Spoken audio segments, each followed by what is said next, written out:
Dewan Kehormatan Penyelenggara Pemilu kembali menggelar sidang lanjutan terkait pemeriksaan perkara dugaan pelanggaran kode etik penyelenggaraan pemilu yang melibatkan Gibran Rakabuming Raka. Adapun agenda persidangan terkait pemeriksaan terhadap 7 komisioner KPU sebagai teradu, lantaran didalilkan telah menerima pendaftaran Gibran Rakabuming Raka sebagai bakal calon presiden pada tanggal 25 Oktober 2023. Kuasa hukum pelapor Sunandiantoro SHMA mengatakan, dalam sidang kali ini hakim mulai mempertanyakan dasar hukum penerimaan bakal calon presiden dan wakil presiden Prabowo Gibran dan penerbitan surat edaran KPU. Dijelaskan Sunandiantoro apa yang dilaporkan oleh pihaknya terkait dengan tindakan KPU yang tidak sesuai dengan prinsip berkepastian hukum atau melanggar etika berkepastian hukum, yaitu KPU menyalahi wewenang menindaklanjuti putusan MK. Menurutnya berdasarkan Undang-Undang Nomor 12 Tahun 2011, Pasal 10 Ayat 1 huruf D dan Pasal 2 sudah jelas bahwa tindak lanjut putusan MK itu dilakukan oleh DPR atau Presiden untuk menghindari terjadinya kekosongan hukum.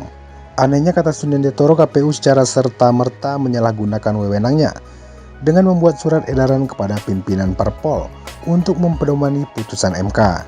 Sidang selanjutnya, tambah Sunandiantoro, pihaknya akan menghadirkan saksi ahli yaitu ahli hukum tata negara dan ahli hukum perdata untuk membuktikan dan memperjelas laporan.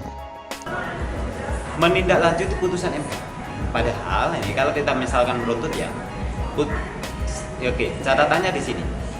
Putusan MK itu sekalipun bermasalah, saya tidak dalam rangka mempermasalahkan putusan MK-nya. Ya. Tapi yang paling mendasar adalah putusan MK itu sudah final and binding. Lalu apa tidak lanjut secara hukum yang bisa dikerjakan terkait adanya putusan MK itu?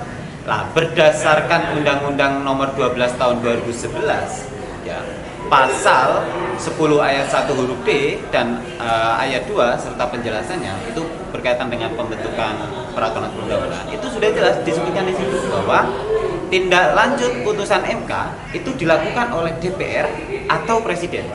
Untuk apa? Untuk menghindari terjadinya kekosongan hukum. Maka setelah adanya putusan MK nomor 90 tanggal 16 Oktober itu harusnya ada tindak lanjut. Dari siapa? Dari DPR atau Presiden. Bagaimana jika tidak ada tindak lanjut? Maka ada kekosongan hukum. Gitu.